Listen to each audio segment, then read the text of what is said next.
Malaki nga ang ngiti ng babaeng ito dahil maraming ang pagkain sa harapan niya. So kaya naman, samahan niyo muna kami for today's video. Hindi ko na nga na-videohan ang pag-ayos ko nga sa aking sarili dahil pares lang naman, wala namang nagbago.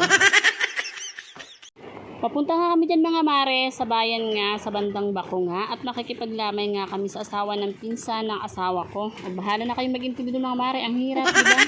At heto na nga mga mare, fast forward na nga, nakarating na nga kami sa aming pupuntahan. Sobrang layo nga at ang hirap nga matunto ng lugar na pinuntahan nga namin. Nagtanong-tanong nga lang kami mga mare, kaya naman natuntun nga din namin sa wakas. Pagdating nga din namin ay nasikaso nga din kami nila agad. At eto nga anak ko ay wala pa nga kami kalahating oras ay marami na nga kaibigan. Diyos ko day. Kabaliktaran nga siya ng aking anak na panganay dahil yun naman ay napakamahiyain. Pero pag ito nga si kulot ang kasama mo ay hindi ka nga dito maluluging kasama dahil nga wala siyang pinipiling pagkain at hindi pati mahiyain. Fast forward na nga mga mare, neto nakauwi na nga kami ng bahay.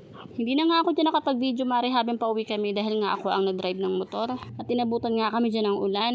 Ginising ko nga muna dyan ang aking anak at pinaihi ko at baka mamaya pagising namin ay bahana naman sa higaan namin.